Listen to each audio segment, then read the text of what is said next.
My bad. My battery died. I probably lost a little bit of what I was saying, so I just want to put it in.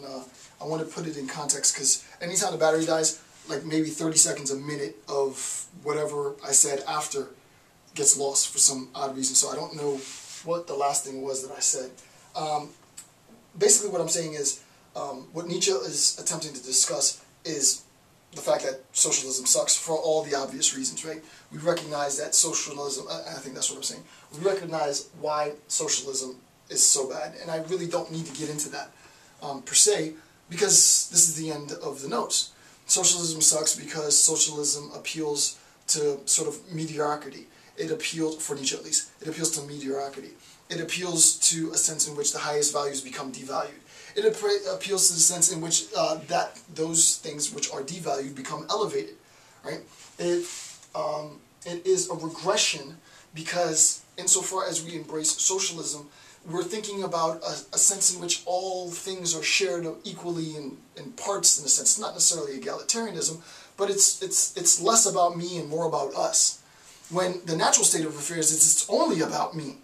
It's never about us. It's only ever important to talk about someone else when that individual pertains to my sort of livelihood, is the contrary argument. Now, what Nietzsche does is, I'm going to read this passage again because I think I might have lost it when the battery died. In the doctrine of, and I'm on page 25, number 2. In the doctrine of socialism, there is hidden rather badly a will to negate life. And this idea of negating life, as we said, it's a regression, it's a negation of life, right? So he conceptualizes what I think is pretty interesting thought experiment, and it was very, very, very telling. So it's at the very bottom of note, it's close to the bottom of, it's like, anyway, it's at the bottom of page 77 in the text, but in note 25, it's just one big note, so I can't really describe where it is. Indeed, I should wish that a few great experiments might prove that it is a socialist society, life negates itself, cuts off its own roots. So he's thinking, you know what, I know I'm so right in saying that socialism negates life, that I'd be willing to entertain the thought of a conceptual experiment in which you could test out what would happen in this state of affairs. I'll read what he says again, so you don't think that this is me. Indeed, I should wish that a few great experiments might prove that in a socialist society, life negates itself. Experiments might prove that negates itself, cuts off its own roots. The earth is large enough and man still sufficiently unexhausted, hence such a practical instruction and a demonstratio ad absurdum, a ridiculous demonstration, would strike me as undesirable. Even if it were gained, this experiment, to see that a socialist society would be life-negating. Even if it were gained and paid for with a tremendous expenditure of human lives. It's like, this was written in 1885, you think 95, 05, 15, 25, 35, and 50 years? Think about what happens 50 years, roughly, after this is written. Roughly 50 years after this is written, everything that he says has come to pass. Basically from the turn of the 19th century, right? 50 years after this is written, everything that he said was proven true, right? It is no question, it is absolutely undeniable that socialism fails. Socialism has failed, right? To even discuss it is I mean, it's failed. Millions upon millions upon millions upon millions upon millions upon millions of people died. And not just Nazi Germany, right? Primarily Nazi Germany, but not just Nazi Germany. It's a failed experiment. It's life negating, right? So it's important to see that Nietzsche, he almost predicts this, right? Wouldn't it be interesting to think of a social experiment where you could test out whether or not, is what he's saying, socialism really is life negating, right? Even if it meant that, what did he say? Even if it meant that, even if it were gained and paid for with a tremendous expenditure of human life. It's like, this is exactly what happened, right? It's a failed experiment, right? Socialism is a failed experiment, right? So Nietzsche has nothing but contempt for socialism. And then lastly, number 4, which is something that I think is just really interesting: stupidity and herd mentality as a means to weakness, right? Note 130, he has the following thing to say. The highest equity and mildness as a state of weakness, right?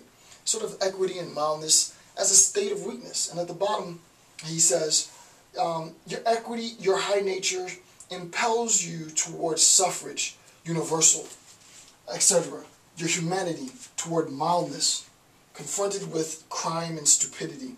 In the long run, you must make stupidity, the unscrupulous, victorious, comfort and stupidity the means. Comfort and stupidity in the means. What is he saying? He's saying, and I think this is genius, right? Stupidity is the means towards what?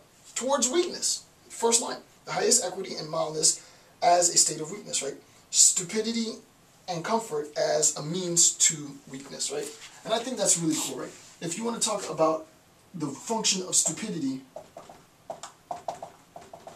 and this is sort of beyond sort of the discourse of, for me, immorality and necessarily the Nietzschean rootedness it has. This is just good for education purposes. Stupidity is a means to weakness, right? Stupidity is a means towards weakness. And then obviously education is a means towards strength, right? That's the way that I would put it. That's why I say education is power. The last little bit, the 4 progresses, I'm not going to get into it now because all I was going to do is read it anyway. The 4 aspects of progress, read the last note, note 134. He talks about the 4 different versions we've gone through time and time again, discussing all of this stuff. And that concludes book 1. It's done. It's done. It's there. Hopefully for, well after I'm maggot food, people will be watching the young Jason, not the old, decrepit. Hopefully I get old and decrepit. Well, I don't want to get decrepit, but I do want to get old. But, you know, this is my contribution. You know, this is what it's about. It's about grinding. It's about, and I'm still getting, hopefully this summer I get my gears tacked. But it's about grinding, getting this text done, getting the information out so I can make a contribution, right? It's not about what you say you're going to do. It's about what you actually done.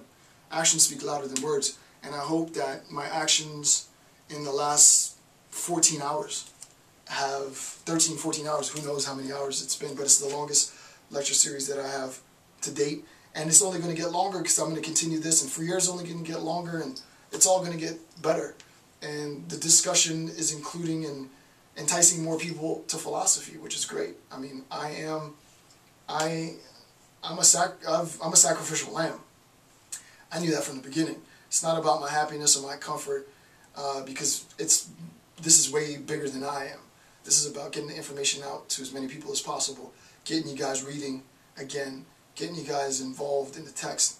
And dude, I mean, to be honest with you, stopping here, just period, would in itself be a huge accomplishment, because there's so much that you now know about nihilism, that you know about control, that you know about domination, that you know about liberation, that you know about suffrage and suffering and false representation and representatives. And there's so much that we now know, right? There's so much that we've learned in this, because we've gone painstakingly through the text. And I mean, I couldn't be more thankful for so many of you taking so much of your own personal time to sit here and watch me talk and talk and talk and talk and talk.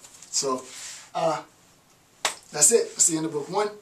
I'm going to go get a sub, and then I'm going to go home and shoot some video and invite you guys to make your own contributions for the beginning of book 2, but I'll do that at the house. So with that being said, this is the official end of book 1 of Nietzsche. All of it has been done, all 134 notes.